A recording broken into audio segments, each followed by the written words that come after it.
السلام علیکم ناظرین۔ آج شیخ الاسلام مفتی محمد تقی عثمانی رحمہ اللہ علیہ نے اپنی ایک تقریر میں اپنے ایک بیان میں 27ویں آئینی ترمیم میں دی گئی تاحیات استثناء کو اسلامی شعائر سے متصادم اور غیر شرعی قرار دیا۔ اس حوالے سے آج میں نے ایک واقعہ پڑھا۔ واقعہ کچھ یوں ہے کہ عروہ بن محمد رحمہ اللہ کو حضرت عمر بن عبدالعزیز رحمہ اللہ نے یمن کا گورنر مقرر کر دیا۔ گورنر کے اختیارات سنبھالنے کے لیے جب عروہ بن محمد رحمہ اللہ علیہ وہاں پہنچے تو ان کی افتتاحی تقریر سننے کے لیے لوگوں کا ایک سمندر امڑ آیا تھا، اور وہ ان کی افتتاحی تقریر سننے کے مشتاق تھے۔ جب آپ رحمہ اللہ ادھر پہنچے تو لمبی چوڑی تقریر کی بجائے اس نے صرف ایک جملہ کہا کہ اے اہل یمن، میرے پاس میری ملکیت میں صرف ایک سواری ہے، اگر واپسی میں میرے پاس اس سے زیادہ کچھ ہوا تو مجھے چور سمجھا جائے۔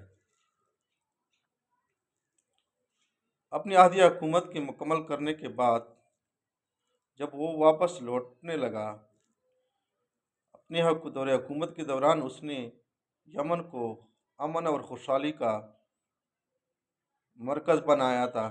جب وہ واپس جا رہے تھے تو لوگ بہت خفا تھے، زاروں قطار رو رہے تھے، اور آخری الوداعی تقریر کے لیے بھی بہت سے لوگ آئے تھے۔ ایک جمع غفیر تھا اس کی تقریر سننے کے لیے۔ جب وہ تقریر کرنے لگا تو پھر تقریر جو تھی وہ اسی ایک جملے میں اس نے ختم کر دی کہ اے اہل یمن، میرے پاس آتے وقت صرف ملکیت میں صرف ایک سواری تھی، اور وہی سواری آج میں واپس لے کے جا رہا ہوں، اس کے علاوہ میرے پاس کچھ نہیں۔ یہ تھے مسلم حکمران جس کی وجہ سے ساری دنیا پر اسلام کو غلبہ حاصل تھا، اور اس کی سب سے بڑی وجہ وہ دینی حکمران تھے جو خود سب سے پہلے اپنے آپ کو حساب و کتاب اور احتساب کے لیے پیش کرتے تھے، اس کے بعد اپنی عوام یا رعایا پر قانون کا نفاذ کرتے تھے۔ والسلام۔